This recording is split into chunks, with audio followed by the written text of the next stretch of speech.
Hello, नमस्कार, आदाब और सत श्री अकाल। कैसे हो लवलीज? खुश हो ना? मस्त हो? बिंदास हो? तो बिंदास ही रहना और खुद का बहुत ध्यान रखना। और बारिश बारिश बारिश हाय, बारिश का मजा लेते रहो यार। अपने दिमाग है, अपनी कहानी, अपने किरदार और अपनी ख्वाहिशें। जो चाहो सोच सकते हो, किसने रोका है? तो सोच लो। आई नो थोड़ा क्रीपी है पर चलता है। और कोई जज करे ना तो बोलना, एक मुक्का देंगे ना गिर जाओगे दूर जाके। सभ्यता में रहो, समझे क्या?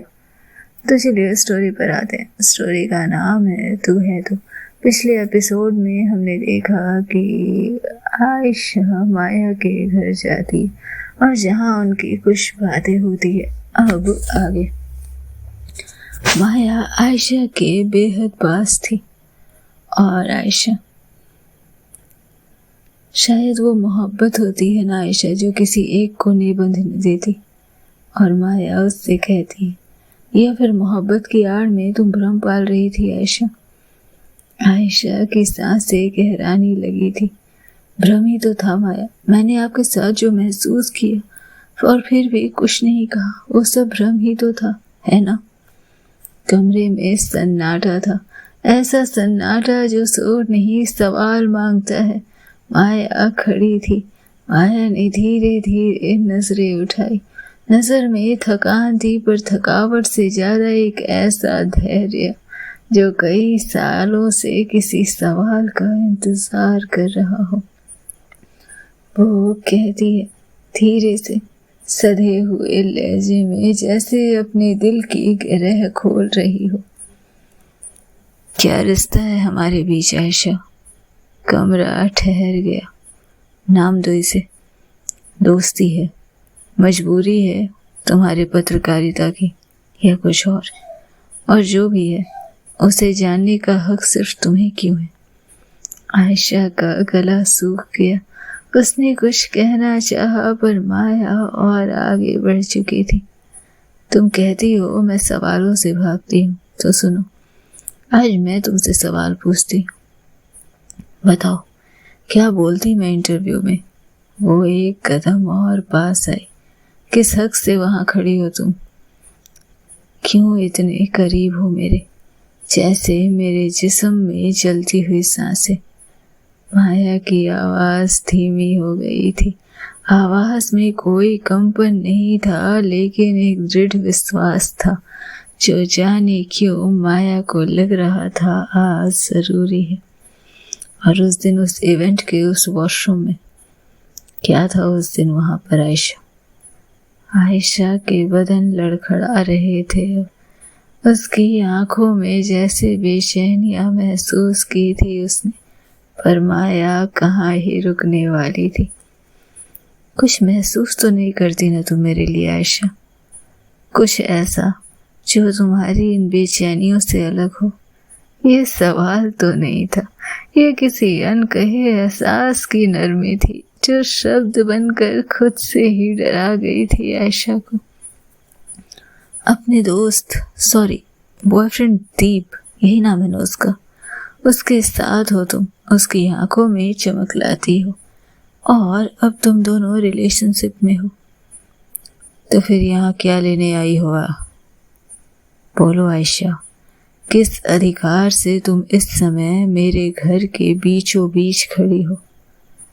माया अब पलट चुकी थी और फिर वो धीरे धीरे खिड़की की तरफ बढ़ती है।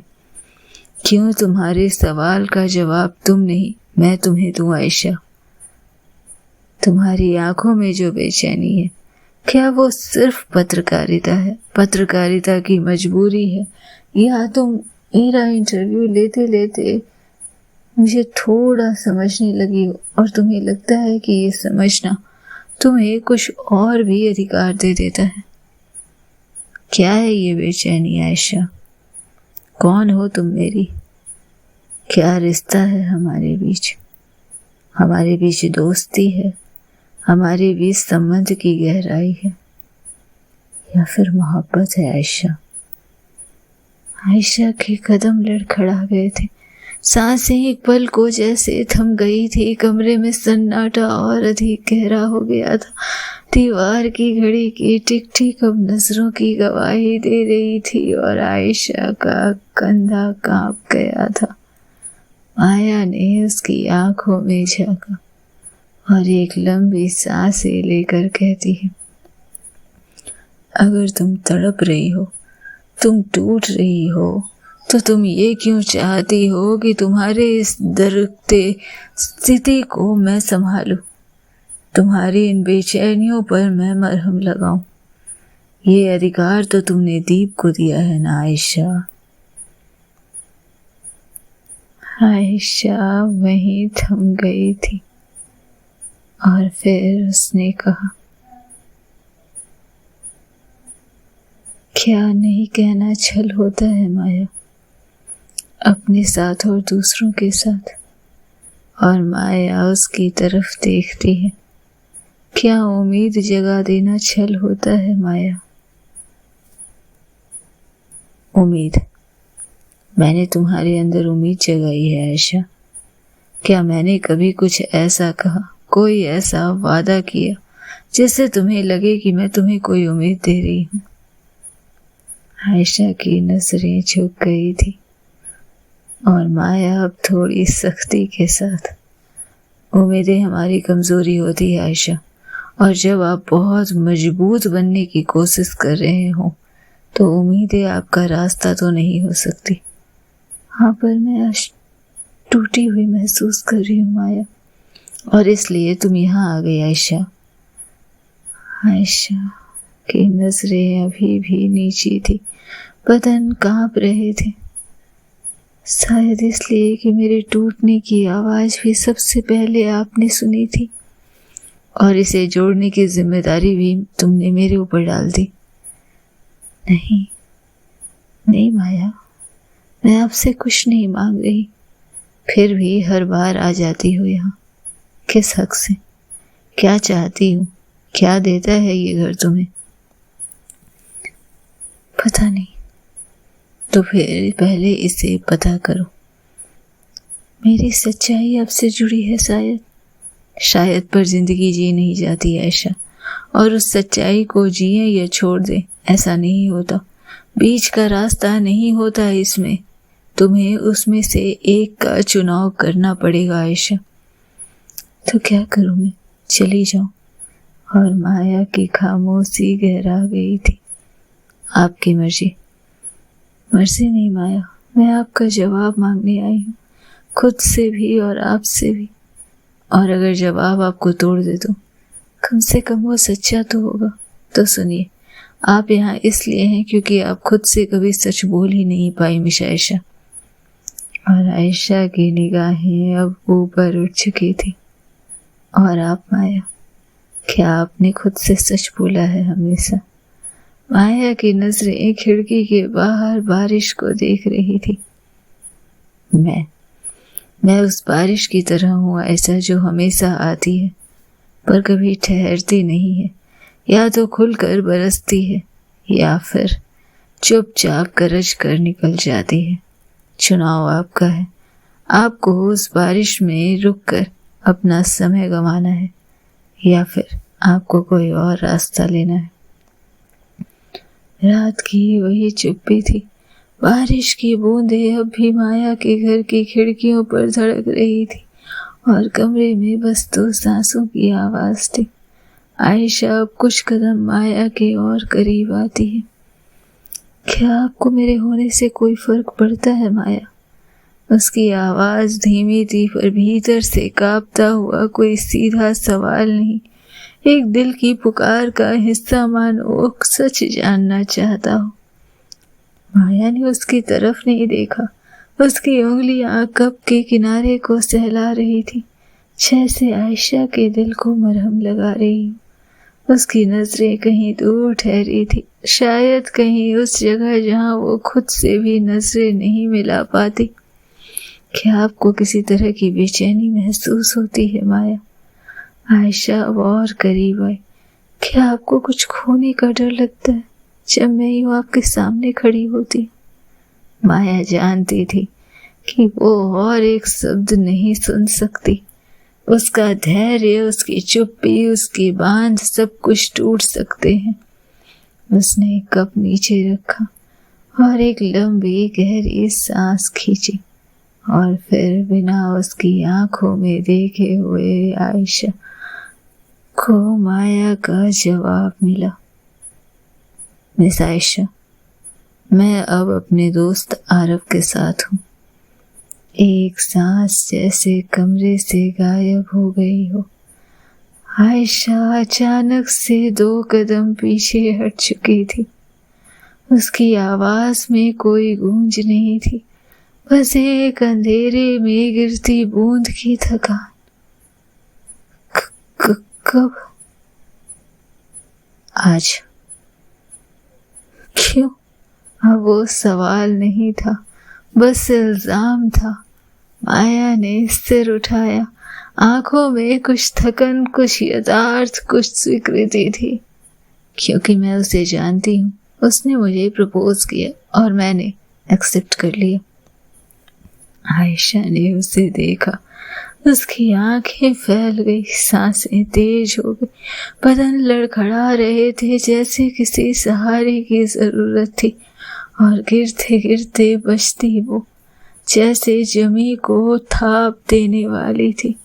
और माया उसकी तरफ उसे थामने के लिए बढ़ ही रही थी कि आयशा ने अपने हाथों से उसे रोक दिया और अपने हाथों से उसने एक कुर्सी को थाम लिया था। हाथ पैर अब भी कांप रहे थे, पर उन कांपते हाथों से वो माया से बेहद दूर हो चुकी थी। वो वही इंसान है ना जिसने आपको धोखा दिया था माया? भूल गई आप? माया की आंखें स्थिर थी, कुछ बुझा हुआ था उन आंखों में। मुझे बहुत से लोगों ने धोखा दिया है आयशा, वो बोल रही थी जैसे एक इतिहास दोहरा रही हो। लेकिन अब आरव बदल गया है। वो मेरे साथ है, मेरी तरक्की, मेरे हर चीज में मेरा हिस्सा होना चाहता है।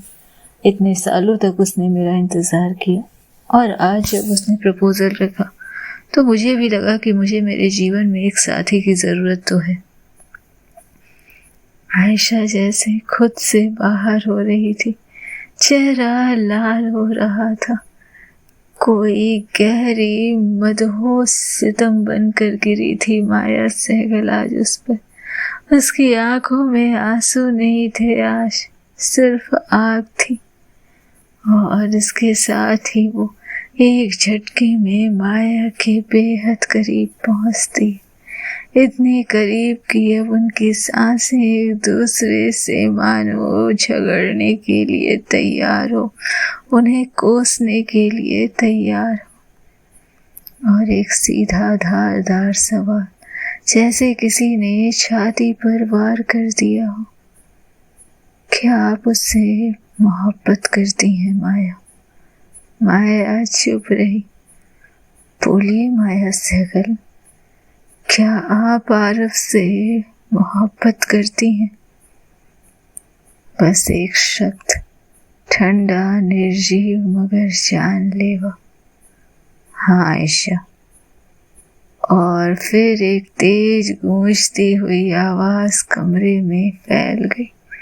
एक झन्नाटेदार थप्पड़ माया के गालों पर पड़ा। माया का चेहरा एक और मुड़ा था। उसके गाल पर आयशा की उंगलियों के निशान उभर आए थे, मगर उसकी आंखें अब भी आयशा को देख रही थी, जैसे कुछ टूट चुका हो और फिर भी वो टूटे टुकड़ों को समेटने से इनकार कर रही हो। उसके हाथ अब भी कांप रहे थे और माया का चेहरा दूसरी तरफ। नफरत है मुझे आपसे माया सहगल, सिर्फ नफरत। आयशा की आवाज कांप रही थी, पर शब्द बिल्कुल साफ थे, बिल्कुल स्पष्ट। नफरत है मुझे।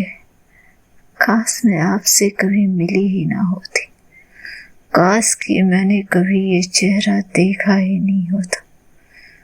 आप वो बर्बादी हैं जो मेरे हिस्से आई हैं। सही कहते हैं वो लोग जो कहते हैं कि आप बर्बाद करने में माहिर। सही था दीप जब उसने कहा था कि आप जैसा बेरहम इंसान इस पूरी दुनिया में नहीं। आई हेट यू माया सहगल। घिन आती है मुझे आपसे, समझिए आप, घिन। अगर आपकी नजर एक बार और मुझ पर पड़ी ना तो मैं मैली हो जाऊंगी माया। छी छी माया सहगल, छी। वो एक नजर माया पर डालती है जो अब भी अपनी जगह से नहीं हिली थी, जो उसी बदले हुए कपड़े में आयशा को देख रही थी जैसे वक्त उसके लिए ठहर गया। और आयशा कांपती हुई, रोती हुई उसी बदले हुए आधे अधूरे कपड़े में उस घर से बाहर निकल जाती है। दरवाजा खुला था। ठंडी बारिश की बूंदें उसकी गर्म सांसों को जलाने लगती है और पीछे एक टूटती चाय की प्याली गिरती है। माया की चुप्पी आज बेरहम साबित हुई थी, लेकिन माया का बोलना आज जैसे कुछ बहुत भीषण कर गया था। बहुत गहरा छोड़ गया था वो जख्म जो शायद ही भरने वाले थे, जो शायद ही अब आयशा को राहत देने वाले थे। कमरे की हवा भारी हो चुकी थी। दीवारों ने सांस लेना छोड़ दिया था और घड़ी की सुइयां जैसे शर्म से चुप हो गई थी। देखा था माया ने आयशा को, न गुस्सा था उनमें न आंसू, बस एक अजीब सी स्थिरता थी उस बोली में, जैसे कोई बर्फ की सिल्ली भीतर ही भीतर पिघल रही हो पर सतह पर सब्जियों का त्यों हो। आयशा की सांसों की तेजी महसूस की थी माया ने, होठों के कंपन देखे थे और शब्द किसी तूफान की तरह थे, जैसे आयशा भीतर से फट गई हो लेकिन सिसकियां लेने में शर्मिंदा। ठंडी नुकीली जैसे किसी अस्वीकार का आलिंगन लिए हवा भीतर आई और उसके गर्म सुलगते चेहरे को छूने लगी। बारिश की बूंदें जो कहीं आसमां से गिरी थी अब उसके गालों पर उसके आंसुओं से मिल रही थी। फर्क बस इतना था कि एक थक चुकी थी, दूसरी अभी बह रही थी। ये बहाव तेज था। कमरे में माया की चुप्पी, एक ऐसी चुप्पी जो गूंगी नहीं थी बल्कि बहुत कुछ कह रही थी, इतना कि शब्द उसका बोझ नहीं उठा सकते थे। वो झुकी नहीं, रोई नहीं, बस वहीं खड़ी रही जहाँ एक थप्पड़ से रिश्ता तो जैसे टूटा था, पर वो बंधन अब भी और मजबूत और गहरा हवा में कांप रहा था। बारिश अब तेज हो चुकी थी और माया की आंखें अब भी उसी बंद दरवाजे को देख रही थी जिससे होकर आयशा गई थी। पर शायद माया जानती थी कुछ दरवाजे बंद नहीं होते, वो बस भीगते हैं इंतजार में, और वो इंतजार गहरा होने वाला था। आयशा के कदम तेजी से अपने घर की तरफ बढ़ रहे थे, बहुत तेजी से, और माया जैसे स्थिरता को धारण कर चुकी थी, उस स्थिरता को जिसका अब कोई जवाब नहीं था। दौड़ती गिरती पड़ती आयशा अपने घर के दरवाजे तक पहुंची और उसके कदमों की आवाज ने उन सन्नाटों को चीर दिया था, जैसे किसी ने किसी मंदिर के गर्भगृह में हल्की सी सांस भर दी हो। कमरे के भीतर कोई हरकत नहीं थी, बस अंधेरा था इंतजार करता हो, और उस अंधेरे में आयशा एक परछाई की तरह दाखिल हुई थी, थकी हुई, भीगी हुई, टूटी नहीं, मगर जैसे किसी और के हाथों फिर से लिखी गई हो। उसने दरवाजा बंद किया, फिर पीठ उस पर टिकाई और वहीं जमीन पर बैठ गई। जमीन की ठंडक उसके अंदर उतरती गर्मी को महसूस हो रही थी। उसके बालों से टपकती बूंदें गर्दन से होकर कॉलर तक जा रही थी। कपड़ों से उठती भीगी मिट्टी की गंध में एक पहचानी हुई तन्हाई घुली थी। कमरे में रोशनी नहीं थी, न ही रोशनी की कोई जरूरत थी, क्योंकि सब कुछ उसके भीतर ही था जो अंधेरा में डूबा था। अजीब सी वो रोशनी थी जो तेज चमक कर उसके आंखों का मजाक उड़ा रही थी। वो दिखना नहीं चाहती थी, महसूस नहीं होना चाहती थी खुद को। वो जैसे गुम हो जाना चाहती थी। माया ने उसे तोड़ा नहीं था आज, वो उसे बिखेर कर जा चुकी थी। टूटते इंसान के जुड़ने की उम्मीद बाकी रहती है। आयशा बिखर चुकी थी। क्या होना था आगे, जानने के लिए सुनते रहे नेक्स्ट एपिसोड, और आई होप मजा आया होगा, है ना। Take care lovelies, good night, sweet dream.